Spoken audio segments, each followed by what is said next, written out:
Assalamualaikum warahmatullahi wabarakatuh.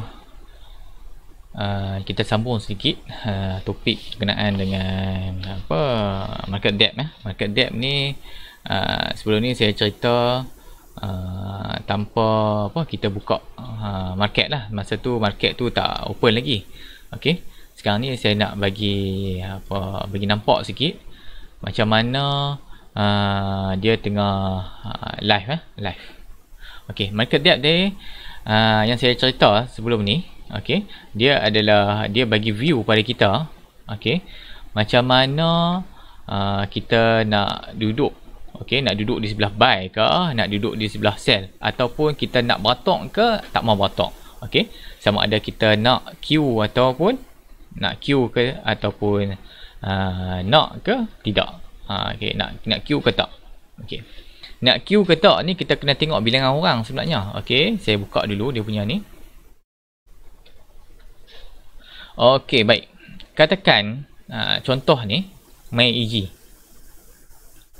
MAGI pada masa sekarang harga dia adalah 0.95 ataupun last done dia adalah 0.95. Okey. Jadi 0.95 ni, okey, kita tengah kita memang nak beli MAGI ni, dan memang idea kita memang nak beli MAGI. Cuma kita nak tahu kita nak beli direct terus ke ataupun kita nak kena tunggu dulu. Okey, dia sama ada kita nak beli di sebelah sell ataupun kita nak buat pembelian di sebelah buy. Okey, baik, kita tengok macam ni. Market depth dia pecah dua, iaitu sell dengan buy. Okey, di sebelah buy adalah pembeli-pembeli yang nak beli pada harga yang memang dia harga dia murah sedikit pada harga pasaran sekarang ni. Okey, di sebelah ni. Okey, 0.945. Dia beli sekarang ni 0.995. Okey, jadi dia nak beli murah lagi. Jadi nak beli murah, dia parking dia punya lot dia tu di sebelah ni. Sama ada 0.945, 0.94, 0.935, 0.93 dan 0.925. Okey, dia parking siap-siap. Okey, kalau dia nak beli murah lagi, sekarang ni 0.9, dia nak beli murah lagi, iaitu di 0.925, dia boleh beli. Okey, dia nak beli murah lagi lah, boleh beli. Dia akan jadi orang yang 36 menunggu untuk beli pada harga 0.925. Okey, dia jadi orang yang ke-36. Okey, jadi sekarang ni bergantung kepada seller ataupun pemegang share tu, dia sanggup dan nak jual. Okey, dia sanggup dan nak jual pada harga murah. Okey, bila kita duduk bawah ni, seller tengok tak maulah dia jual 0.925. Sekarang ni harga pun 0.95, baik dia jual di sebelah 0.95. Okey, baik dia jual sebelah ni. Kalau dia nak untung, dia nak rugi sikit pun, dia mesti nak jual di sebelah 0.945. Okey, jadi macam tu. Okey, baik, cerita sekarang ni saya nak beli MAGI. Okey, saya nak beli MAGI dan saya willing untuk beli pada harga 0.945. Okey, 0.945. Sekarang ni 0.95. Jadi saya willing untuk beli pada harga murah sedikit daripada sini. Jadi saya akan jadi orang yang ke-40. Kalau kat sini 45, saya akan jadi orang yang ke-46. Okey, automatik yang ni akan bertambah dengan lot share saya yang terbaru saya ni. Okey, dia akan tambah kat sini lah, tambah dengan lot share saya lah.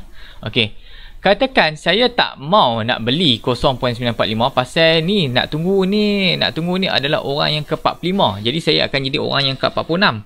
Jadi saya rasa saya lambat untuk tunggu, saya takut price bergerak dengan cepat.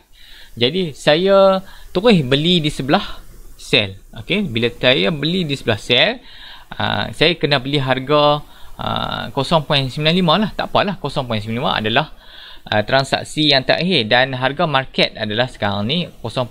Jadi bila saya beli di sell, dia akan terus match. Okey, bila terus match, daripada 18 orang ni dia akan jadi 17 pasal dia potong ni. Okey, jadi yang ni dia akan berkurang, yang ni pun dia akan berkurang. Okey, baik, yang tu adalah di sebelah buy. Okey, katakan pula situasi yang kedua, saya dah ada share MAGI dan saya nak jual share MAGI tu, okey, pada harga sekarang. Itu harga sekarang adalah harga 0.95. Jadi bila saya nak jual, orang yang nak jual ni, yang nak jual 0.95 adalah sebanyak 20 orang. Jadi bila saya nak jual, saya akan jadi orang yang ke-21 untuk jual pada harga 0.95. Okey, 0.95. Jadi saya kena patok lah. Okey, saya akan jadi orang yang ke-21. Okey, katakan saya tak mau nak queue. Saya rasa 20 orang ni lambat sangat. Okey, katakan lambat. Kalau lambat, saya rasa saya nak jual terus. Okey, boleh jual. Pasal sekarang ni adalah 0.945 ni orang yang tengah menunggu untuk beli. Tapi ingat, tadi kita beli, kita willing nak jual 0.95, tapi kita kena patok. Tapi bila di sebelah ni willing buyer untuk beli 0.945 dah ada. Jadi saya terpaksa jual 0.945 dan saya mungkin mengalami sedikit kerugian lah. Tapi tak apa. Okey. Yang ni dia tulis mesh. Okey, pasal ada buyer yang tengah menunggu untuk beli. Okey, baik. Cerita dia sekarang ni, katakan ada buyer ni, dia nak beli, dia nak beli harga lebih tinggi daripada harga pasaran. Boleh tak beli? Tak boleh. Pasal bursa dah tetapkan layer yang pertama ni yang akan berlaku dahulu. Okey, sama ada 0.945 ataupun 0.95. Kalau dia nak beli 0.97, dia kena tunggu dulu harga 0.97 ni naik ke atas di layer yang pertama, ataupun 0.97 ni naik di atas di layer yang sebelah buy. Okey, kalau dia nak tunggu kan. Okey, jadi market depth ni dia memberi kita pandangan untuk kita nak buy di sebelah mana. Okey, kita nak sell di sebelah mana.